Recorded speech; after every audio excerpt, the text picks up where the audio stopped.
Olá, meus irmãos, Deus os abençoe, em nome de nosso Senhor Jesus Cristo. Estamos vivendo através da preciosa palavra de Deus para este dia. Jesus disse, onde estiver o corpo, ali se juntarão as águias. E o corpo é a palavra, e a palavra é Jesus Cristo, o alimento espiritual em seu devido tempo. Temos aprendido com o profeta que se Jesus viesse com a mensagem de Moisés, aquilo não funcionaria. Da mesma forma, hoje, se nós estivéssemos tentando viver com a mensagem de Lutero, isso tampouco funcionaria. Com a mensagem de Wesley, tampouco funcionaria. Com a mensagem pentecostal, tampouco funcionaria.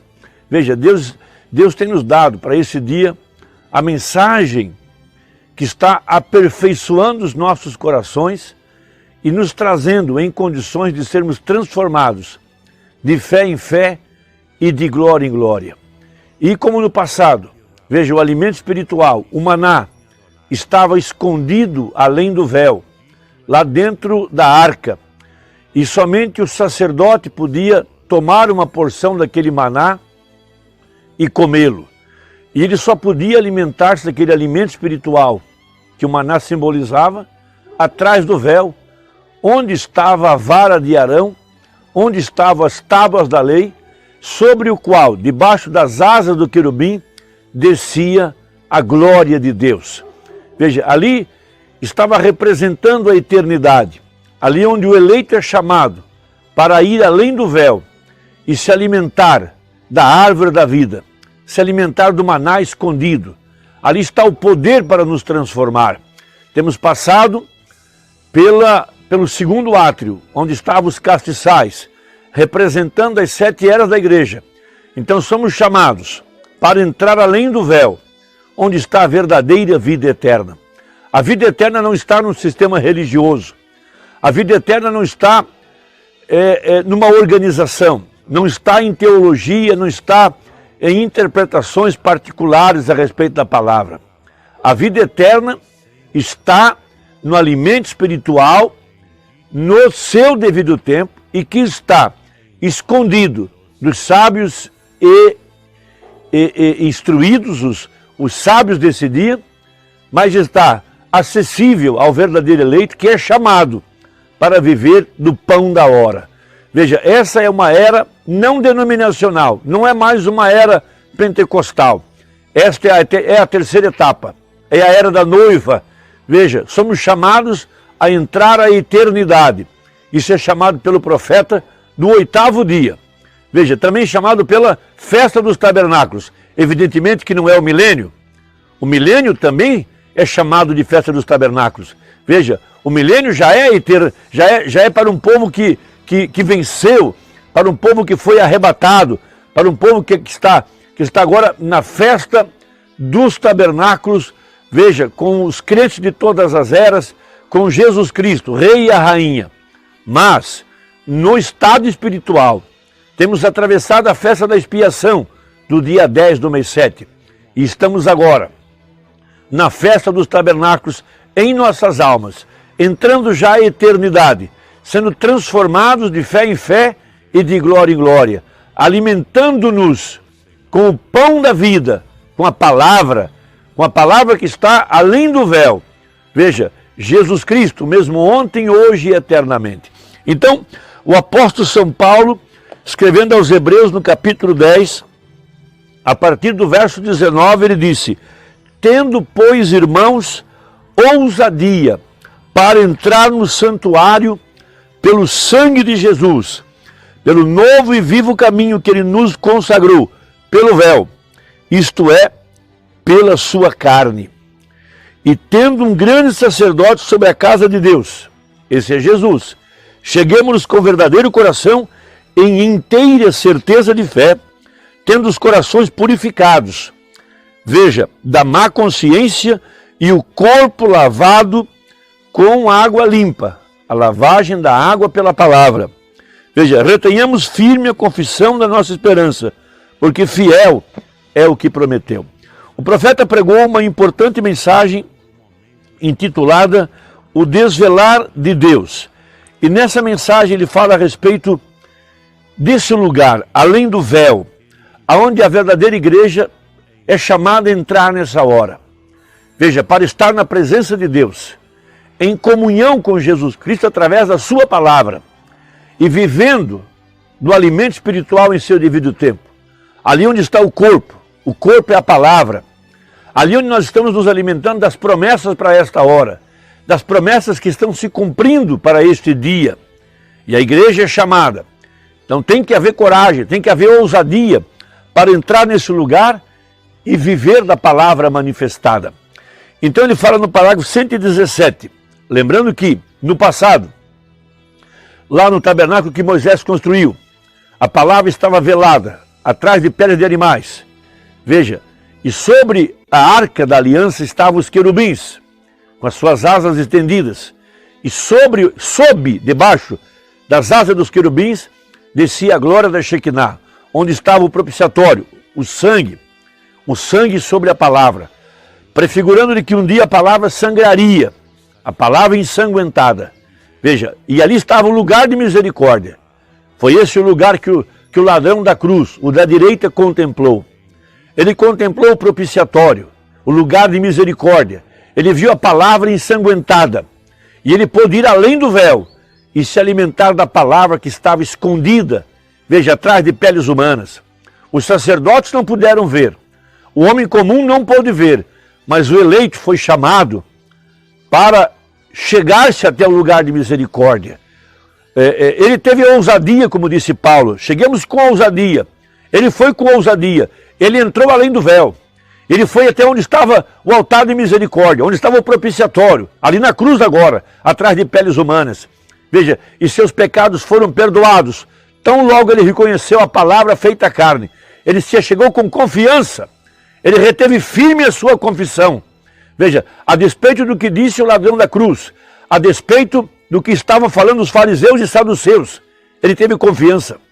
Deus rasgou o véu para ele e deixou exposto o propiciatório. Ali estava agora a palavra ensanguentada. Veja, e ali estava um homem redimível, o ladrão da cruz. E ele é chamado agora para ir além do véu, como nós somos chamados aqui no tempo do fim. Então, disse o profeta, e desde que o homem fosse além do véu, a morte era instantânea. Lá no passado, no tempo de Moisés, quando os dois filhos de Arão tentaram entrar além do véu, sem serem chamados, foram fulminados. Veja, Uzias teve lepra em sua testa, melhor, Urias teve lepra em sua testa.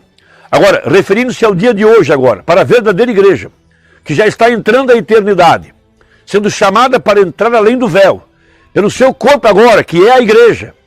Veja, porque ele mudou de forma. Ele hoje é ela. Porque Deus disse em Joel capítulo 2 que ele derramaria o seu espírito sobre a igreja. Veja, isso dá uma ideia de algo que sai de alguém e é derramado sobre o outrem. Mas, no grego, a palavra é kenos, ou seja, ele mudou de forma. Veja, Jesus Cristo, o mesmo ontem, hoje e eternamente, que apenas mudou de forma. Ele agora é ela. Veja, o altar de misericórdia está agora na igreja. O trono de misericórdia está em seu povo, em sua igreja. Ele deu uns para profetas, outros para apóstolos, outros para evangelistas, mestres e assim por diante. Então veja, agora é morte se não passar por ele, se não atravessar o véu. Veja, amém? Se você não puder romper aquele véu de tradição, romper através daquela parede de denominação, para ver a Deus em seu poder, é morte. Onde era morte entrar, agora é morte ficar do lado de fora. Veja, todo lugar de misericórdia está às vistas e qualquer pessoa pode vê-lo. O véu está rasgado. Glória a Deus. Todo lugar de misericórdia está às vistas, referindo-se à manifestação do Filho do Homem no tempo do fim, através do seu véu que é a igreja. Então veja, Jesus rompeu o véu de tradições, rompeu essa carne para cada um de nós nesse tempo do fim. Está nos chamando à verdadeira propiciação aqui no tempo do fim. Há um povo eleito e chamado. Veja, todo aquele que vê esse altar de misericórdia, vê a palavra manifestada, tem seus pecados perdoados, a exemplo da mulher do poço, a exemplo do ladrão da cruz. Veja, por que a Virgem Nécia vai para a grande tribulação e ela precisa ser purificada pela morte, veja, dar sua própria vida? Porque ela não pôde reconhecer o propiciatório hoje, não pôde reconhecer a palavra, o véu rasgado, abrindo o altar de misericórdia. Ela não pôde ver isso, seus olhos estavam como que fechados. Veja, 118. Como poderia Deus ter misericórdia de pecadores ímpios como nós, quando escondeu a si mesmo? Veja, era um mistério. E agora está às vistas, ou em visão completa, revelado através de sua palavra. Sempre é a palavra, constantemente. Isso é Deus. É a palavra que abre isso. Se aquelas pessoas tivessem conhecido a palavra de Deus naquele dia, quando Jesus morreu, eles teriam visto o lugar de misericórdia, eles teriam visto quem ele era. E a mesma coisa hoje. Veja, o véu tem que ser tirado da frente dos nossos olhos. As tradições denominacionais, os véus de interpretações. Veja, quem era aquele homem? Por que o véu rasgou? Recordem, era a morte entrar ali. Ninguém podia ver aquilo. Moisés o viu. Veja, em forma de um homem. Veja, aquilo foi algo rápido. Veja, aquilo foi uma volta rápida às costas de um homem. Bem, aqui está isso, uma coisa sangrenta. O mesmo homem, o que era aquilo? Deus queria lhes mostrar o lugar de misericórdia. Deus lhes queria mostrar quem era ele. Então, o véu do templo, pela mão de Deus, lá em cima, foi rasgado de cima para baixo e mostrou a Deus em uma visão clara. Era Jesus Cristo dependurado na cruz, o lugar de misericórdia.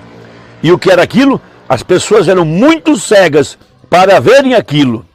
Agora disse ele, isto repetiu-se outra vez aqui no tempo do fim.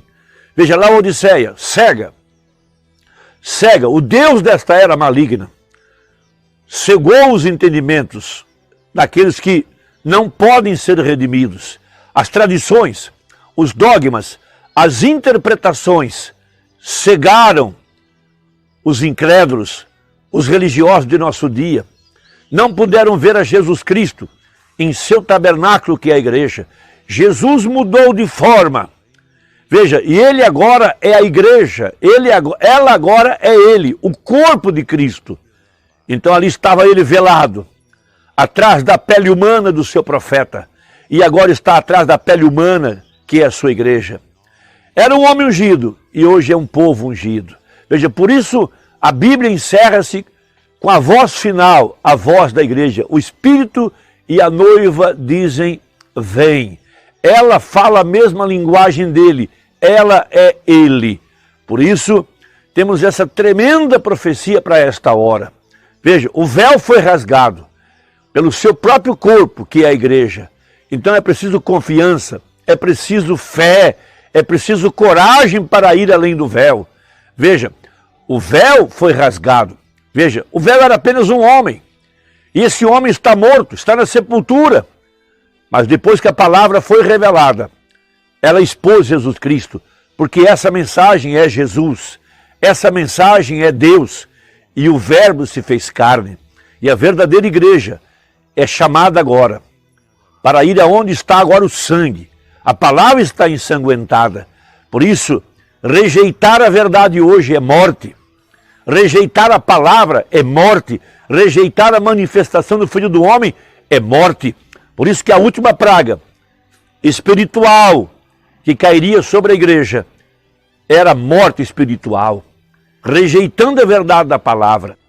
Então, meus amados, que Deus os abençoe, espero que tenha ajudado, compartilhe esse vídeo com quem você ama e até a próxima, se Deus quiser, em nome de Jesus, amém. Deus os abençoe.